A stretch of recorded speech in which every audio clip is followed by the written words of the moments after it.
The stars outside the observation window looked peaceful. Captain Park stood with his hands behind his back, watching the endless darkness of space. His ship, the UESS Horizon, had been exploring the 442 system for 3 weeks now. Nothing exciting had happened. That was about to change. "Captain, we have unknown contacts on sensors," Lieutenant said from her station. Her voice was calm but serious. 12 ships. They just appeared from behind the 4th planet. Turned slowly. He had commanded this ship for 8 years. He had seen pirates, asteroids, and equipment failures. But unknown contacts meant something new, something alien. "Show me." The main screen flickered to life. 12 vessels hung in space like dark metal birds. They were bigger than the horizon, much bigger. Their designs were strange, with sharp angles and glowing red lines running along their hulls. "They are scanning us," reported. "Very powerful sensors. They are looking at everything." Down in the lower decks, Sergeant felt his dog tense up. Ghost was a Belgian, brown and black with intelligent eyes. The dog had been with for 6 years. They had trained together, fought together, and slept in the same room every night. Ghost could sense trouble before any machine could detect it. "Easy, boy," whispered, placing his hand on the dog's head. "Something's coming, isn't it?" Ghost let out a low growl. His ears were flat against his skull. On the alien flagship, Commander Al watched the human vessel with amusement. He was a member of the oldest empire in 3 galaxies. His scales were dark green, and his eyes were yellow with vertical pupils. He had conquered 17 worlds. This small human ship was nothing to him. "What do we know about these creatures?" he asked his science officer. "They call themselves humans, Commander. They have colonized 12 star systems in the past 200 years. Their technology is primitive. Their weapons are basic. They appear to be soft-skinned mammals with no natural defenses." Al laughed. It was a harsh sound like stones grinding together. "Soft mammals who dare to expand into our territory. How amusing." "There is something strange, Commander," the science officer continued. "We detect other life forms on their ship, non-sapient creatures, 4-legged mammals. What purpose do they serve?" "Unknown. Perhaps they are food animals or pets for comfort." Al's mouth twisted into what passed for a smile among his kind. "They bring their prey animals to war. These humans are even more pathetic than I thought. Disable their ship. We will board them and take specimens for study." The attack came without warning. Blue energy beams struck the Horizon's engines. The ship shook violently, and alarms began screaming throughout every corridor. Grabbed the railing to keep himself standing. "Shields down to 20%, shouted over the noise. "Engines are offline, we cannot run." "Then we fight," said. His voice was steady. "All hands prepare for boarding. They want to come onto my ship. Let them try." The boarding pods slammed into the Horizon's hull like metal fists. 30 soldiers poured out, armed with plasma rifles and energy blades. They expected the humans to surrender. They expected fear and weakness. They had studied the scan results. The humans had no claws, no fangs, no armor plating. This would be easy. The first squad moved down the main corridor. Their leader, a veteran of many campaigns, walked with confidence. His scales were thick enough to stop most projectiles. His reflexes were 3 times faster than any human. He had killed hundreds of enemies in his career. He never saw Ghost coming. The dog exploded from a side passage like a brown and black missile. 70 pounds of muscle, teeth, and fury hit the leader in the chest. Ghost's jaws clamped down on the alien's throat, finding the soft spot between the scales. The screamed and fell backward. Came right behind his dog, firing his rifle at the shocked aliens. 2 more went down before they could react. "Good boy, Ghost, hold him." The other soldiers had never seen anything like this. On there, predators were solitary hunters. They attacked alone, and they could be predicted. But this creature worked with the human as if they shared one mind. The dog released the dying leader and immediately went for the next target while provided covering fire. It was not a fight, it was a slaughter. Throughout the ship, similar scenes played out. The Horizon carried 4 K-9 units, and each one became a nightmare for the invaders. The dogs moved through the corridors like shadows. They could hear the coming long before any sensor detected them. They could smell fear in the alien sweat. And they attacked without hesitation, without mercy, protecting their human partners with everything they had. On the flagship, Al watched the helmet camera feeds from his soldiers. His yellow eyes grew wide as he saw the prey animals tear into his warriors. One feed showed a dog jumping onto his back and biting through the armor joints. Another showed a handler and his dog working together to trap 3 soldiers in a crossfire. "What are these creatures?" Al demanded. "Why do they fight like this?" I do not know, Commander," his science officer stammered. "Our records show nothing like this. The animals should be running away. They should be hiding. Instead, they are attacking. They are protecting the humans." "They are not prey animals," Al realized slowly. Horror crept into his voice. "They are hunters. The humans have formed an alliance with hunters." The boarding operation lasted 43 minutes. Of the 30 soldiers who entered the Horizon, only 8 made it back to their pods alive. 3 of those were badly wounded. The humans had lost 2 crew members. None of the dogs were killed. In the aftermath, stood in the main corridor surrounded by bodies. Ghost sat at its feet, panting happily, his tail wagging as if nothing had happened. There was alien blood on his muzzle. "Get our engines back online," ordered. "We need to warn Earth. These aliens just made a very big mistake." Far away, Al sat in his command chair, staring at nothing. For the first time in his long career, he had lost soldiers to a species he had dismissed as primitives. And the images burned in his mind, those 4-legged creatures, moving through his troops like death itself. He had underestimated the humans. Worse, he had completely failed to understand what those animals truly were. They were not pets. They were not food. They were partners. They were family. And they would kill anyone who threatened that family.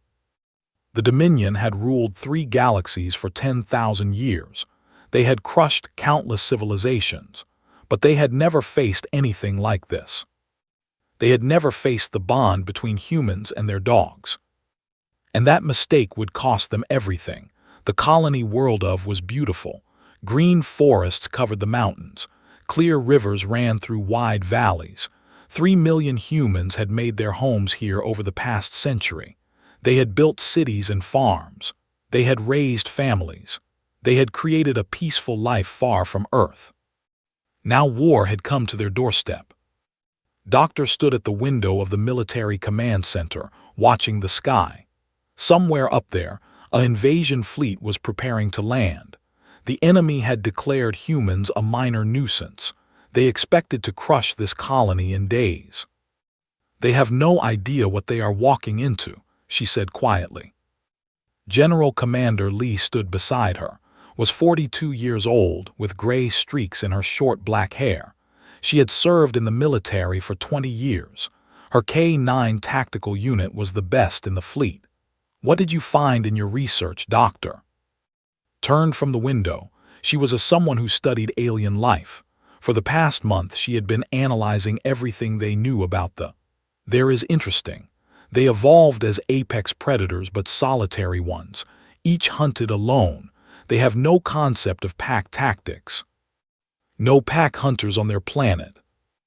None. Every predator species on Prime operates individually. They fight one-on-one. They cannot understand cooperation between different species. Eyes were bright with excitement. They literally cannot comprehend what our dogs are. The idea of 2 species working together as partners is alien to them. Smiled, it was not a friendly smile. "Good. Then let us give them a lesson they will never forget." They landed 3 days later. General commanded the ground forces. He was one of the Dominion's finest military leaders. He had never lost a planetary siege. His army of 50,000 soldiers spread across the main continent like a dark wave. The humans had only 10,000 defenders. The numbers were hopeless, but the humans had something they did not expect. Private First Class O crouched in the dense forest, his hand resting on his back, was a German shepherd, powerful and loyal. His name meant wind in Korean, and he moved just as silently. They had been partners for 3 years.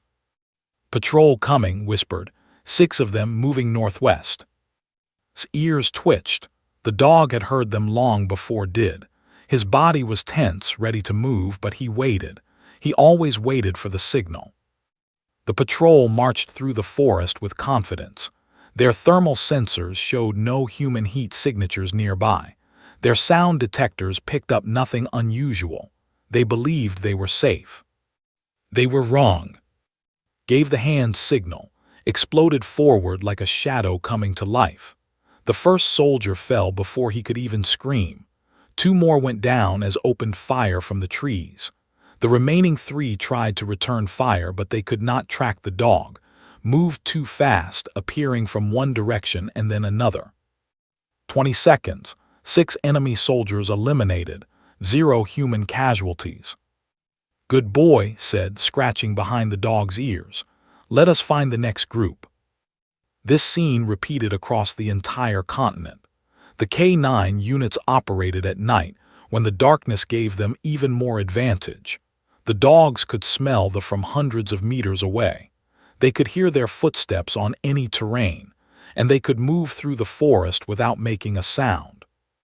The soldiers began to panic. They reported shadow beasts attacking from the darkness.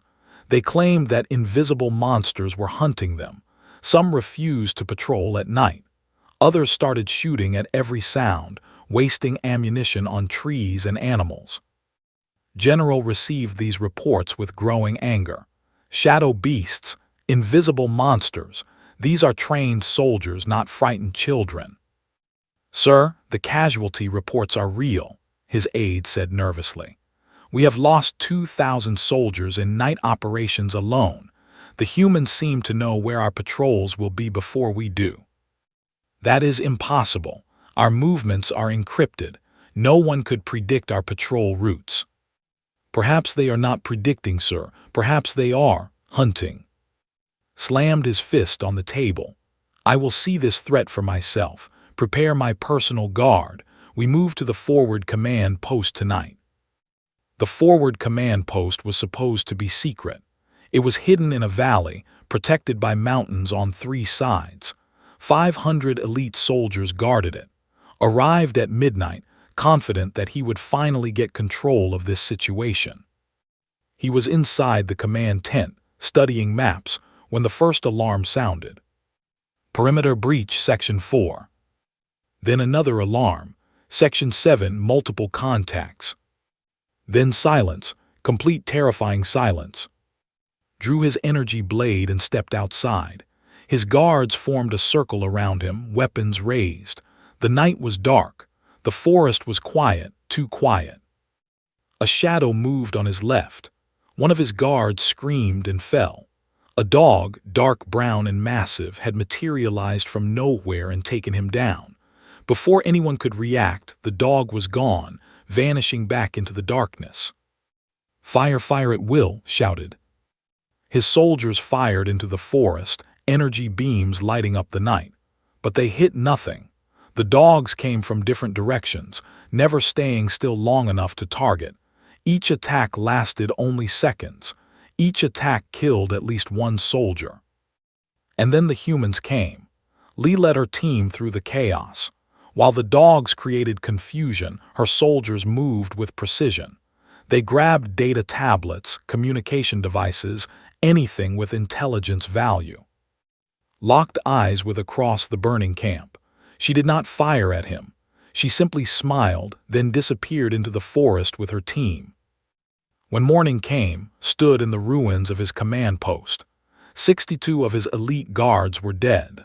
The humans had taken all his strategic plans, his communication codes, his supply schedules. They had learned everything about his army. He finally understood what he was facing. The humans were not weak. Their dogs were not pets. Together, they were something they had never encountered. Pack hunters who combined different species, different skills, different senses into one deadly unit. Sent a message to the Dominion High Council that day. His voice was tired, and for the first time in his career, he sounded afraid. We have made a grave miscalculation. These humans and their animals. They do not fight like any enemy we have faced. They hunt us. They work together in ways we cannot understand. I am requesting reinforcements. Many reinforcements, because if we continue like this, we will lose more than this colony. We may lose this war. Far away, the High Council received his message. They thought he was exaggerating. They thought one failed general was making excuses for his weakness. They were wrong, and soon they would learn just how wrong they were. The pack had awakened, and it was hungry. The Hall of Eternal Victory was the largest building on the. For 10,000 years, the Dominion had held its war councils here. The walls were covered with the skulls of conquered species. The floor was made from stones taken from 100 different worlds. Every corner of this hall spoke of power and triumph. Today, the mood was different. Archon Aura sat on her throne at the head of the great table. She was ancient, over 800 years old, her scales faded to silver with age. She had ruled the Dominion for 3 centuries. She had never known defeat. 4 ground campaigns, she said, her voice cold as winter. 4 defeats against a species we deemed primitive. Explain this to me. The generals shifted uncomfortably in their seats. None wanted to speak first. Finally, Fleet Admiral Hal stood. Archon, the humans have proven more resourceful than our initial assessment suggested. Their technology, while basic, is effective, and their soldiers show unusual courage. Courage? Aura's eyes narrowed. Courage did not kill 20,000 of our warriors. Courage did not drive General to beg for reinforcements like a frightened hatchling. Something else is happening. Something you are not telling me. A small figure stood at the back of the hall. Scholar was young by standards, barely 200 years old. She was not a warrior or a politician. And she had spent the past 3 months studying the humans. May I speak, Archon? Aura gestured for her to approach. You are the one who has been researching these creatures. Tell us what you have learned. Walk to the center of the hall. She activated a holographic display that showed images of humans with their dogs. Archon, generals, I believe our greatest mistake was not underestimating the humans. It was ignoring their partners. Partners? Admiral Hal scoffed. You mean those 4-legged animals? They are beasts, nothing more. That is exactly the thinking that has cost us 4 campaigns, replied calmly. These animals are called dogs, and they are not servants, not pets, and certainly not beasts. They are partners in the truest sense. The display changed to show genetic and historical data. Humans and dogs have lived together for over 40,000 years, 40,000 years of coevolution. They have adapted to each other. They can communicate without words. They can sense each other's emotions. They form bonds stronger than any we have observed in galactic history. Bonds, General spoke via hologram from his distant command post. They are animals. They cannot form bonds. Then explain what I found in the battle records, said. Her voice was sharp now. In every engagement, the dogs do not flee when wounded. They do not abandon their human partners. In 73 documented cases, injured dogs continued fighting to protect their humans even when escape was possible. In 12 cases, dogs died while dragging wounded humans to safety. Animals do not do this. Only family does this. The hall fell silent. They do not command these creatures, continued. They are partnered with them. The dogs choose to fight. They choose to protect. They choose to die for their humans, and the humans would do the same for their dogs. This bond is unbreakable, and we have no answer for it. Meanwhile, the war continued. Admiral Shin commanded the United Earth Defense Fleet from her flagship. She was 55 years old, calm and calculating, known for her patience and precision. While the focused on ground battles, she prepared a counteroffensive. "The supply stations in the Rigel sector," she told her staff. "They fuel their invasion fleets. If we destroy them, their ground forces will starve." "The stations are heavily defended," her tactical officer warned. "Not against small insertion teams," smiled. "Prepare the K-9 Special Operations Units. It is time to take this war to them." Handler Specialist was one of the best operatives in the fleet. His partner was a specially trained tactical hound with neural augmentation. They could share basic thoughts and sensations through a subtle implant link. Where ended and began was sometimes hard to tell. Their target was a communications hub in deep space. If they could destroy it, the enemy fleet would lose coordination for weeks. The insertion was silent. Shuttle drifted into the station's debris field, appearing on sensors as just another piece of space junk. He exited through an airlock, floating toward the station's maintenance access. Inside, the station was a maze of corridors and control rooms. Guards patrolled every section. Standard infiltration would be impossible. But was not standard anything. The dog moved through the zero-gravity environment with magnetic paw grips, pushing off walls and floating around corners. His enhanced senses could detect guards from 3 compartments away. Through their link, he sent images of the enemy positions. 2 guards ahead, 1 sleeping in a side room, a patrol of 4 approaching from the left. Followed his partner's guidance like a dancer following music. They slipped past patrols, avoided sensors, and reached the central communications array without firing a single shot. "Good boy," whispered, "let us end this." He planted the explosives while watched his back. They were exfiltrating when a guard spotted them. The raised his weapon but was faster. Even in zero gravity, the dog launched himself at the enemy, teeth finding the gap in the armor. The alarm sounded, but it was too late, and were already in their shuttle, accelerating away, when the communications hub exploded in a ball of fire. Back on the Aura received the news. The communications hub was destroyed. 3 supply stations were raided. 12 cargo ships were captured, all by small teams with dogs. She looked at the war map, watching the human symbols multiply across territory. Her generals talked of reinforcements and new strategies, but she was not listening. She was thinking about what it said, 40,000 years. The humans had spent 40,000 years building this partnership.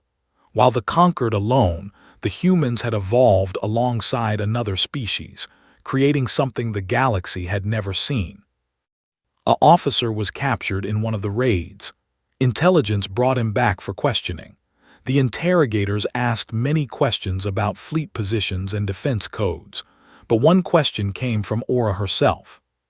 "What broke your will to fight?" she asked via hologram. The officer was quiet for a long moment. When he spoke, his voice was empty. "Your hounds do not hunt for food, they hunt for you. They hunt because they love you. We have no answer for that." Aura closed her eyes. For the first time in 3 centuries, she felt something she had not felt since she was a small hatchling. She felt doubt. The Dominion had ruled through fear and power. They crushed resistance through overwhelming force. But how do you crush love? How do you defeat a bond that makes creatures willing to die for each other? She did not know, and that terrified her more than any enemy fleet ever could. The humans were not winning because they were stronger. They were winning because they were never alone. And they, for all their power, had always been alone. The war had lasted 6 months. The Dominion had lost 4 ground campaigns, 37 supply stations, and over 100,000 soldiers. Their fleet was still larger than humanity's. Their technology was still more advanced, but their confidence was shattered. Archon Aura made a decision. If the Dominion could not win through careful strategy, they would win through overwhelming force. She assembled every available warship. 10,000 vessels gathered at the edge of human space, the largest fleet in history. "We will burn there," she announced to her admirals. "We will destroy their colonies. We will end this species forever. And most importantly, we will kill every single one of their dogs." The human government detected the fleet 3 days before it reached the solar system. President addressed the people of Earth in a broadcast that reached every colony, every ship, every human in the galaxy. She stood tall, her gray hair pulled back, her eyes clear and determined. "They thought our companions were weaknesses. They thought love made us soft. Today they send 10,000 ships to prove their strength. Tomorrow they will learn the truth. Our dogs are not our weakness. They are our greatest strength, and together we will never fall." The United Earth Defense Fleet was outnumbered 5-1, 2,000 ships against 10,000. The math was simple. Humanity could not win in open battle. But they did not plan to fight in open battle. Master Handler Nam watched the fleet assembly from his retirement home on Mars. He was 67 years old, with white hair and deep wrinkles around his eyes. He had served in the military for 40 years. He had pioneered the K-9 augmentation program that turned ordinary dogs into tactical warriors. He had trained thousands of handlers and their partners. He had been retired for 5 years. His body was tired. His joints ached every morning. But when the call came, he did not hesitate. "One more mission," he said to the officer on the screen. "For Earth, for everyone." Beside him lifted her head. She was a border collie, black and white, with intelligent brown eyes. Her name meant star in Korean. She was 14 years old, ancient for a dog, with gray fur around her muzzle and slow movements that spoke of age. But when she looked at, her eyes were as sharp as ever. She was the most decorated war dog in human history. Together, they had completed over 200 missions. She had saved his life more times than he could count, and she would follow him into death itself if he asked. "One more time, old friend," whispered, kneeling to press his forehead against hers. "One more time." The plan was desperate. A small team would infiltrate Aura's flagship during the battle chaos. They would reach the reactor core and plant explosives. A beacon would guide the human fleet's weapons to the exact spot. If the flagship fell, the command structure would collapse. The team was hand-picked. 10 handlers, 10 dogs, all veterans, would lead them. The battle began at dawn solar system time. The fleet poured through human defenses like a river breaking through a dam. Earth's orbital platforms fired desperately. Ships exploded on both sides. The darkness of space lit up with weapons fire and dying vessels. In the chaos, shuttles slipped through the lines. It was painted black, invisible against the void. They docked with the flagship's lower hull, cutting through with plasma torches. Inside, the ship was enormous. Corridors stretched in every direction. Thousands of crew members rushed to battle stations.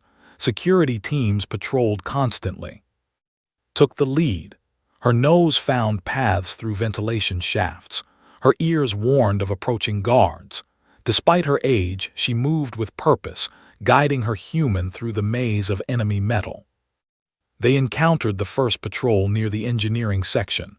4 guards, heavily armed. Steam was detected. The fight was brief and brutal. 3 handlers fell along with 2 dogs, but they pushed through. They had to. Took a plasma bolt to his left leg. The pain was blinding. He collapsed against a wall, blood pooling beneath him. The mission was less than halfway complete. Was at his side immediately. She licked his face, whimpering softly. Her eyes asked the question, "What do we do now?"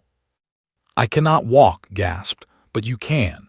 The reactor is 300 meters ahead. Straight down this corridor, turn left through the big doors." He pulled the explosive device from his vest and attached it to her harness. "You know what to do, you have always known." The dog stared at him. For a moment she did not move. Then she licked his face once more, her tail wagging weakly. "Press the beacon trigger into her mouth. Activate it when you reach the reactor. The fleet will do the rest." Tears ran down his face. "Good girl, you have always been such a good girl." Turned and ran. She moved faster than she had moved in years. Her old legs found strength they had forgotten. She dodged guards, slipped through gaps, and navigated the alien ship like she had been born there. A security team spotted her near the reactor doors. They fired, but she was too fast, too small. She squeezed through the doors just as they were closing. The reactor core was massive, a pillar of glowing energy that powered the entire flagship. Limped toward it. A plasma bolt had grazed her side. Blood matted her black and white fur, but she did not stop. She reached the base of the reactor. She set down the explosive device. Then she pressed the beacon trigger with her teeth. Far away, the human fleet detected the signal. Admiral Shin smiled grimly. "Lock onto those coordinates. All ships fire everything." The flagship's shields focused on external threats. They never expected an attack from inside. 100 missiles struck the same point, guided by his beacon. The reactor exploded. Had dragged himself to an escape pod. He watched through the viewport as the flagship tore itself apart. Fire consumed the vessel. Secondary explosions rippled along its hull. Aura escaped in her own pod, barely alive, but her fleet lost its command. Communications failed. Coordination collapsed. Ships began retreating, fleeing in every direction. The humans had won. His escape pod was picked up an hour later. Medical teams rushed to help him, but he pushed them aside. He whispered, "Did you find?" They had found her. She had crawled into a maintenance shaft before the final explosion. The rescue team discovered her, barely breathing, wrapped around the empty explosive harness. They brought her to his medical bed. Her eyes were closed. Her breathing was shallow. But when she felt his hand on her head, her tail moved, just once, just a little.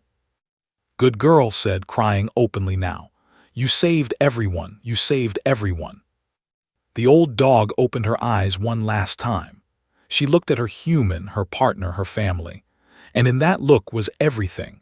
40,000 years of loyalty, of love, of two species choosing each other over and over again. Her tail wagged once more, then she was still. Held her for a long time. The medical staff did not disturb him. They understood. Across the solar system, the fleet retreated. The news spread to every human world. The flagship had fallen. The tide had turned. Victory was possible. And in a quiet medical bay on a rescue ship, an old soldier cradled his fallen partner and wept. She had been a star, and now she had joined the others, shining forever in the darkness. 1 year had passed since the war began. The Dominion, masters of 3 galaxies, had requested peace. The humans had accepted. Geneva, on Earth, was chosen for the summit. The city had hosted peace conferences for centuries. Its old buildings and quiet streets seemed perfect for ending a war that had killed millions. Ambassador led the human delegation. She was 48 years old, elegant and sharp-minded, with a reputation for fairness even toward enemies. Before becoming a diplomat, she had served as a K-9 handler. She had lost her first partner, a brave German shepherd named in the early days of the war. The pain of that loss never fully healed. Now she had. The golden retriever was 7 years old, retired from service, with soft golden fur and gentle eyes. Her name meant day in Korean. She had earned 12 commendations during the war. Now she spent her days sleeping at its feet and begging for treats. Came everywhere with, even to the peace summit. The delegation arrived at noon. Their ships landed outside the city, and they traveled by ground vehicle to the conference center. Security was tight on both sides, but the weapons stayed holstered. Everyone wanted this war to end. Archon Aura led her people. She looked older than she had a year ago. Her silver scales seemed duller. Her movements were slower. The war had cost her much, including her certainty. She walked through the conference center, surrounded by guards and advisors. Humans watched from every doorway. None attacked. None even shouted insults. They simply watched with quiet curiosity. And everywhere she saw dogs. A security officer stood at a checkpoint with a Belgian at his side. A maintenance worker walked past with a small terrier following her heels. Through a window, Aura could see a park where children played fetch with a spotted dog that barked joyfully. "They are everywhere," she murmured to her aide. "The animals, they are not just in the military." "No, Archon, they live among the humans, in their homes, in their daily lives." Aura did not respond. She could not understand it. On her world, useful creatures were tools. Dangerous creatures were eliminated. The idea of living alongside another species, sharing food and shelter and affection, was alien to everything she knew. Ambassador met her at the main conference room, bowed respectfully, and Aura returned the gesture. Sat beside, tail wagging slowly, watching the alien with interest but no fear. Aura's eyes fixed on the dog. This creature, it was in the war. "She was," replied, "served with distinction. She saved my life twice during the Battle of. And now she sleeps at the foot of my bed and begs for treats," smiled softly. "She has earned her rest." Aura stared at for a long moment. The dog stared back, panting happily, tongue hanging out. There was no aggression in her eyes, no hunting instinct, just warm, patient friendliness. "I do not understand," Aura admitted. "How can a warrior become this? How can a hunter be so gentle?" Knelt beside, scratching behind her ears. "Because she does not hunt for sport or survival. She hunts to protect. And when there is no threat, she simply loves. That is who they are. That is who they have always been." The peace negotiations lasted 3 days. The terms were harsh for the Dominion. They would cede 200 star systems to human control. They would pay reparations for the colonies they had destroyed. They would agree to non-aggression for 1,000 years. Aura accepted every term. Her generals protested, but she silenced them with a look. The Dominion had ruled through strength, but strength was not enough anymore. They had encountered something they could not defeat, a bond that made both parties stronger. On the final day, Aura requested a private meeting with Ambassador. They walked together through the Geneva streets, followed at a distance by security teams from both sides. Walked between them, sniffing at interesting smells, occasionally looking up at both women as if checking that they were getting along. "I have ruled the Dominion for 3 centuries, Aura said. "I have crushed rebellions. I have conquered civilizations. I have never known failure." "And now," asked. "Now I must return to my people and explain why we lost to soft-skinned mammals and their furry companions." Aura's voice was bitter but also tired. "They will not understand. How could they? I barely understand it myself." They stopped at a small park. Children were playing on the grass. Dogs ran among them, chasing balls and sticks, barking with pure joy. Sat on a bench, and Aura stood beside her, watching. "You want to know our secret," said. "The truth is simple. We are weak creatures. Our claws are small. Our teeth are dull. Our skin offers no protection. Alone, we would have died on our long ago." "But you were not alone," Aura said. "No, 40,000 years ago we found partners, or perhaps they found us. We cannot remember anymore which came first. We only know that together we became something greater. We gave them food and shelter. They gave us protection and loyalty. We grew together, learned together, evolved together." A child ran past, chased by a laughing puppy. The sound of joy filled the air. "We do not command them," continued. "We ask, and they choose to stay. Every day they choose us again. That is the miracle. That is the bond you cannot break." Aura was quiet for a long time. When she finally spoke, her voice was soft. "I have lived for 800 years. I have seen countless wonders, but I have never seen anything like this." The treaty was signed that evening. Aura pressed her seal to the document, officially ending the war. The cameras captured the moment. A conquered Archon bowing before a species she had once dismissed as primitive. Before she departed, Aura addressed her people one final time. The message was broadcast across the Dominion, to every world under control. We thought humans were weak because they showed affection. We thought their dogs were primitive because they served willingly. We were fools. Her voice was heavy with the weight of hard truth. They are stronger because they love. They are fiercer because they protect each other, and they are never, ever alone. Remember this lesson. Remember it well. Never underestimate the humans, and whatever you do, never threaten their dogs. On Earth, General Park stood at the memorial of fallen partners. The wall stretched for hundreds of meters, covered with names. Human names and dog names, side by side, equal in honor. Flowers and photographs decorated the base.